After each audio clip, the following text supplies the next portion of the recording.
Hey guys, to help run the forums, host the website, and travel, we've introduced a universal service fee for in-depth coverage, including this video. My goal is to be unbiased and transparent. It's a privilege to serve you. This is not an endorsement. Let's get into it. Hey you guys, we're in Salt Lake City, Utah. It's a beautiful day. We've just been cruising around, actually climbing up some pretty decent hills here, and we're not looking at the cruiser. We're actually looking at more of a step-through version here. This is the lowrider. I covered the cruiser back in late 2017, 2018. Really cool bike, like nice kind of relaxed geometry. You've got these upright handles. You've got adjustable stem, tool-free, in fact, so you can change it on the fly. Adjustable seat post, so it really fits a wide range of people. Even though it's a single-size bike, both of these, the cruiser is like 19.5 inches, and I measure that from the top of the seat tube down to the center of the crank arms right there.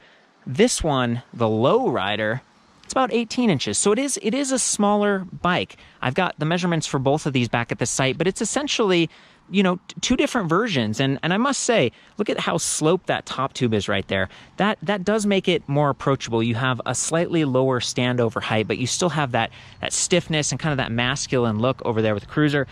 With the lowrider, I actually think this is still, it's very like unisex open. This is not like pink or whatever like some of the other step-through bikes I've seen. In fact, I would actually call this like a mid-step, and it's got this reinforcing bar right here, almost like cantilever frame design with the waves.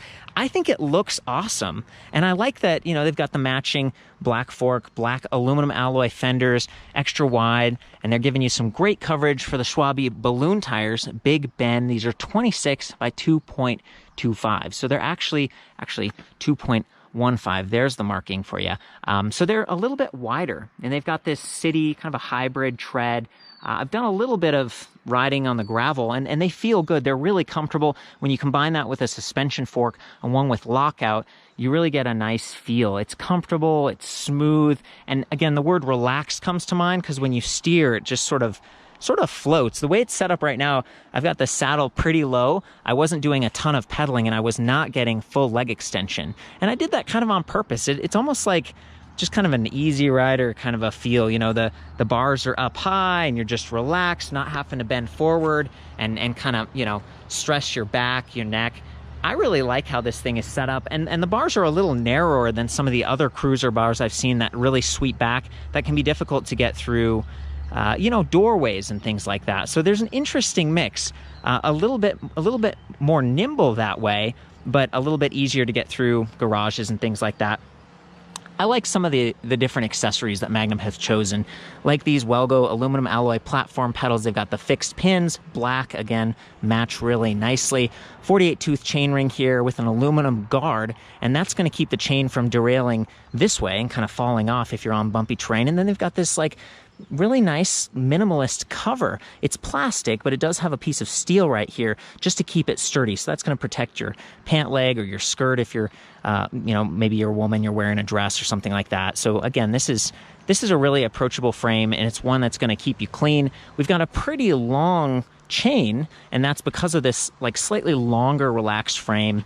I love that they've got this almost looks like Kevlar or something. It's a sticker slap guard, but it's a little bit thicker and not quite as glossy and cheap looking as some of the stickers that I see on other bikes. So I love that. The chain, this is a Z chain, rust resistant. It looks like a nickel plated cassette back here, 11 to 32 teeth, 8 speeds with Shimano Acera, several steps up from entry level. So you're getting nicer components that are going to hold up better, not going to rust.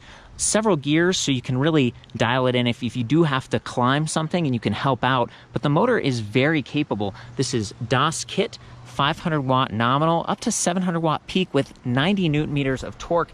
It's really capable, and I think part of the strength from this is that, you know, it's a planetary geared hub motor, but also that the wheel size is, it's not super large. These aren't 28-inch wheels, these are 26, okay? So the smaller diameter gives that motor a mechanical advantage. You'll also notice the extra thick spokes, 36-hole spoke pattern on this, so there's extra spokes too. I'm not sure of the maximum weight capacity of this bike, but one thing I've noticed is that the smaller wheels the spokes don't tend to like get loose or break as much as the really big ones. So you get the mechanical advantage, you get some strength, and it's a fairly utilitarian bike. I mentioned the fenders before, aluminum alloy, they're not going to rust, but you've got this rack back here and lights. So there's a rear light, there's a headlight. There's a bit of a compromise here. These do run off AAA batteries, so 3 for the headlight, 2 for the rear light. You have to remember to kind of turn it on, turn it off, and if you forget, overnight, you know, you're going to wear down some of the battery. But at least it has them. It comes with those lights. That's a great safety upgrade. Same thing with the tires we were looking at before. They've got that reflective sidewall stripe and K-Guard puncture protection level 3. Really nice, really nice. And just the color. See how it kind of matches this bronze accent right here, and even some stickers on the rims themselves. I feel like Magnum has done a really good job just making this beautiful. And that kind of makes it fun, at least for me. You know, you look at these grips, those are padded, really comfortable padded. They're softer than a lot of the other grips that I've seen from maybe cheaper grips on some of the bikes. Saddle, same thing, rubber. This is actually a Selle Royale cruiser saddle, and Selle Royale is a name brand that I'm used to hearing about. So you're paying a little bit more for this than some of the cheapest cruisers I've seen out there, but at $22.49, not too bad, especially because they do sell through a nationwide network of dealers. They also sell in Israel and in Canada, and I think maybe even New Zealand. So that's pretty cool to see this bike really getting some global exposure.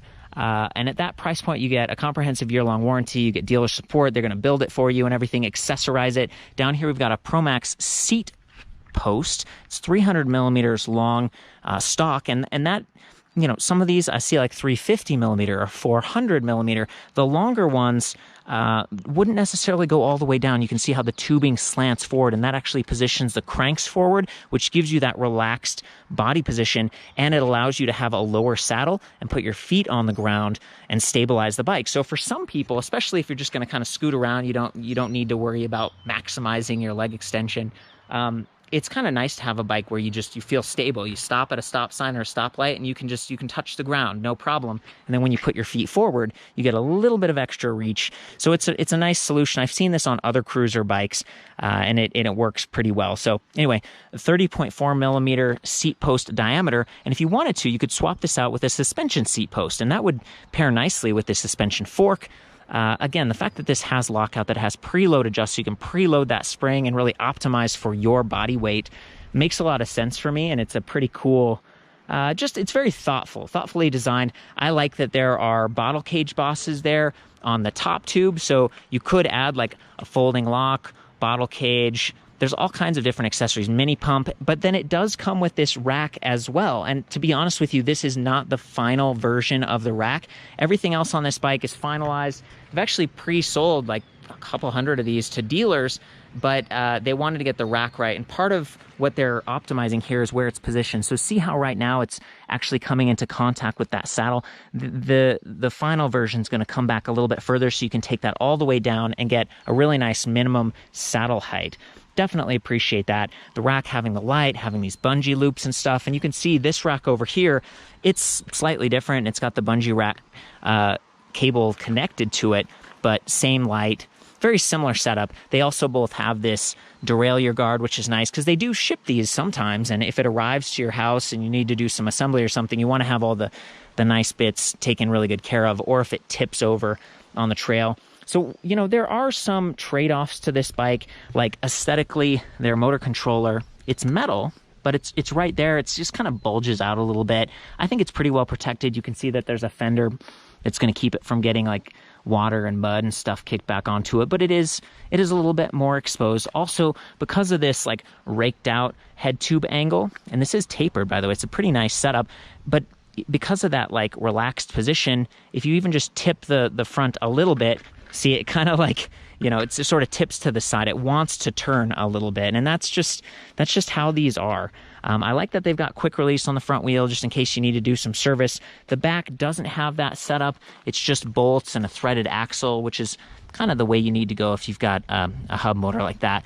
Both brakes are fairly large, 180 millimeter hydraulic disc brakes from Tektro, 3-finger levers, adjustable reach. This is exactly what you want if you're someone who doesn't have like super strong hands or you want to be able to stop, especially given this is a speed pedelec with a top speed around 25 miles per hour. You could maybe push that a little bit, but 25 is pretty good compared to that 20, which is really where the throttle starts to cut off. So if you're pedaling and you're adding some energy and you want to get to your end location quickly, maybe you're using this as like a relaxed commuter platform, it's nice to have that faster speed, which is the case for a lot of the Magnum bikes.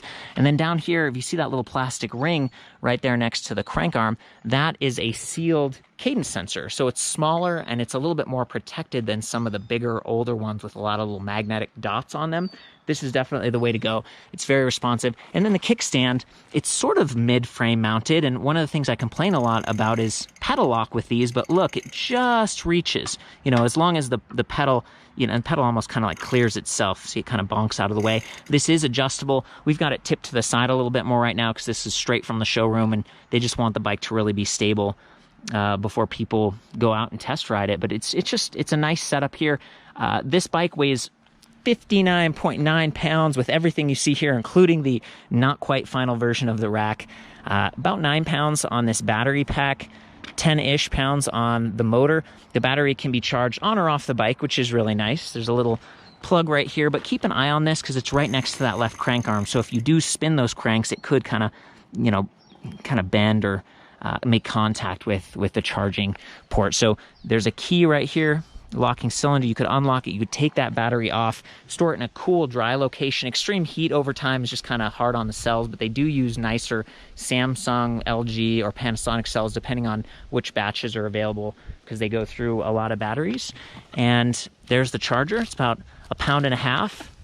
Comes with a little toolkit and stuff. I don't want to take all this stuff out, but it's a fairly standard charger, the kind of thing that is cross-compatible if you got like the Cruiser and then the Lowrider. Things like that. So there's a lot of, I think, good sharing going on, but this is different enough and unique enough that I could see guys and girls maybe gravitating towards this depending on your body size or your style preference, or, you know, your hip and knee sensitivity. Being able to step over like that is a little bit easier than this one, or, you know, versus swinging your leg up and over that rack, depending on what you got there. We got the flick bell, we got the grips and everything, and then the twist shifter right here, which is nice for maybe people who aren't as familiar with like trigger shifters. This has like a little window. You can see what gear you're in. You just shift as you're pedaling, and it's not going to interfere with the motor or anything. This is not a mid-drive. It's just completely separate. So if that chain did break or if your gears got messed up, you're still going to be able to zip home using the throttle. I love this like tight little throttle that they've got here right next to that twist shifter. It gives you room for the brake lever mount as well as that bell. Some of the other ones, more traditional, they're a lot wider and they just kind of get in the way. Okay guys, so I wanted to show you the display. I'm just going to move this over into the shade a little bit because I think it'll be easier to see. So in order to activate the bike, if you haven't ridden it for a while, you might need to press this little power button right here on the battery just to sort of prime it. And then you press the power button, it blinks to life pretty quickly. This is the C7. I think it's part of the DOS kit hardware. You can see DOS kit labeling on that little trigger throttle. I really like that. There is still some reaching that has to be done. You have to clear that little window we were talking about, but it gets the job done, and it's hot. Like right now, if I bump that throttle, it's gonna go. Even in pedal assist level 1, you're getting full power output. You can take it down to 0, same thing. So this throttle is live at like all times, and it's worth just being extra careful. A lot of times I'll actually get on the bike before I turn it on so that, you know, if it does take off, I'm in control. So up at the top, it says power. There's a little power chart that actually goes up and down depending on how hard the motor is working.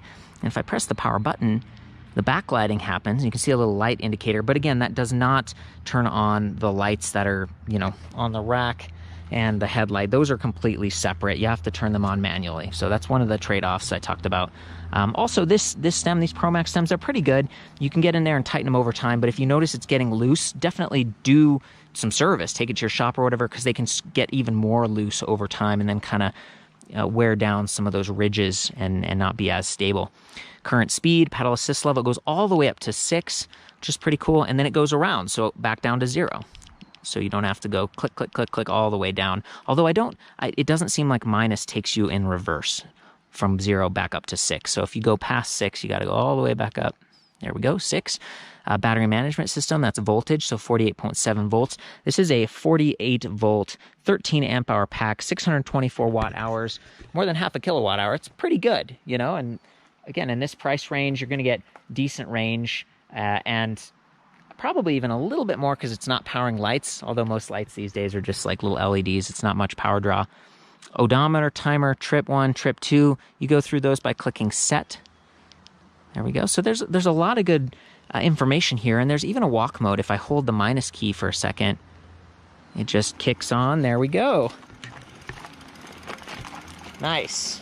That's pretty useful for those moments when maybe, you know, if you got a flat tire or you've loaded up the rack, you're in a crowded environment where it's just not appropriate to ride. I like that they've got that. So the power button, tap it, that gets lights, hold minus for walk mode. If you want to get into the settings, you hold plus and minus. And this is something that your shop could help you with, but there's like a little password here, and you can actually lower the top speed for the throttle or pedal assist, which could be kind of useful if you're someone who doesn't need to go 20 miles per hour and you just like, maybe it's for someone who's a little bit unstable and you don't want to have that throttle feel out of control. You can do a lot with that, and it's nice because not every bike has that. When you're all done, you just hold the set button and it would exit. So I think that's a pretty good overview of the bike. I do like these batteries because they're sort of stepped in and it's semi-integrated. You get a decent weight distribution. Coming back over to this side, pedaling backwards and looking at the quick disconnect cable if you need to do service on the rear wheel. It's a pretty well built bike, and even without a suspension seat post, it's pretty comfortable because of those bigger tires. So I think that's it. I'm gonna hop on this thing and we're gonna go for a little ride. So we've got a little hill over there, and I thought it would be fun to test this, you know, motor power and throttle going up that. I'm like about 5'9", and I only weigh 135 pounds, so it's not like the toughest test, but it's still worth doing and kind of showing. Oh boy, you can see that power meter surging right there because I'm doing the throttle. I'm gonna try to do this like full power style, so we get like halfway up the hill, and then I'm just gonna juice it with the throttle and see if this can handle it, and it is. You know, I'm not zipping like super fast, but I'm not having to pedal. And we made it up that hill like no problem. So to me, this is one of the torquier feeling bikes. When they say 90 Newton meters of torque, I mean, I don't know exactly how they measure it. And sometimes it's tough when you look at mid drives and stuff where you can change gears and that sort of increases the effective torque. For a hub motor, this thing is very capable. And there's a little bit of a zipping sound when you go at full power, but that's sort of to be expected. This is Chris. How's it going, buddy? Oh, good. It's nice to be out here with you and have both of these bikes back to back. You mind taking this one for a minute? I do not. Get some third-person shots. Look at that. We're putting the rack and the bungee cord to use right there. Just going to boot the bike up. There we go. And again, even if it starts in 1 all the time, but you get full throttle power. So I'm going to take it up to like 3. Let's go back that way, Chris. Is that all right? That'd be perfect. There it goes. Oh boy, taking right off.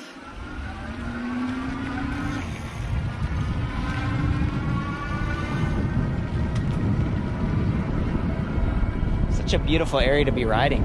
It is. Gotta love the Wasatch Mountains. Is that where we are? We are in the Wasatch Front, Wasatch Foothills. It's a nice neighborhood. This particular place is called Immigration Canyon. Wow. In the Immigration Township. Sweet. Hey, can I get in front of you? Because I want to see that just the look of it, and maybe kind of like the headlight. I think I left it on, so yeah. Not quite. Now we'll put those hydraulic disc brakes to work here and turn around, go back downhill.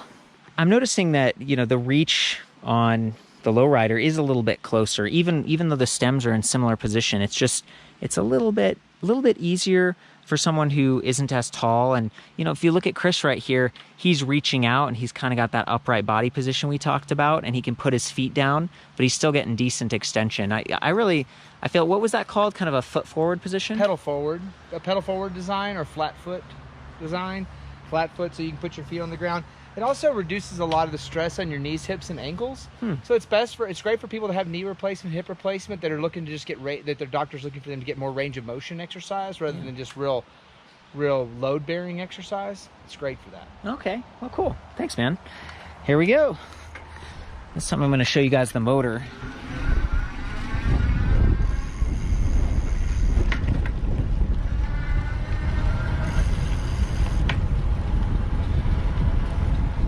there's a slight delay from when I pedal to when pedal assist starts, just because it is a cadence sensor, not a torque sensor. But yeah, it's effective.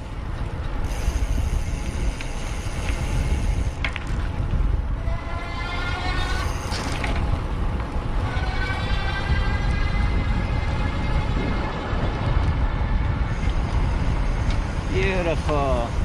One-handed braking, back to where we started. We're on our way back from the first part of filming, and I saw these sunflowers and just how beautiful it is today up in this canyon. Riding down, getting some of those higher speeds. I wanted to share with you guys. Very nice. And while I probably could take my hands off, yeah, a little bit, it's fairly stable. It's not quite as stable, again, just because of like how the steering and the fork and the head tube angle are set up.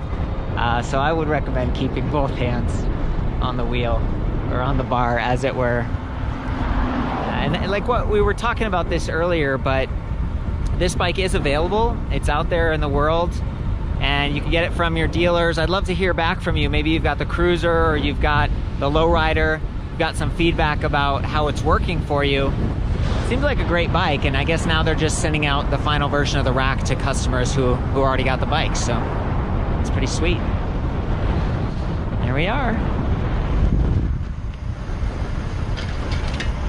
A little bit of suspension action going on. Oh, and maybe some gravel too. There we go. Yeah. I wonder if it's... There we go. So yeah, we're completely unlocked, and that was definitely adding some comfort, and yeah, we made it down. This has been a beautiful day. For the full written review, I'll see you guys back at electricbikereview.com. Thanks for hanging out. Chime in with any feedback you've got. Ride safe. Love you guys. We'll see you next time.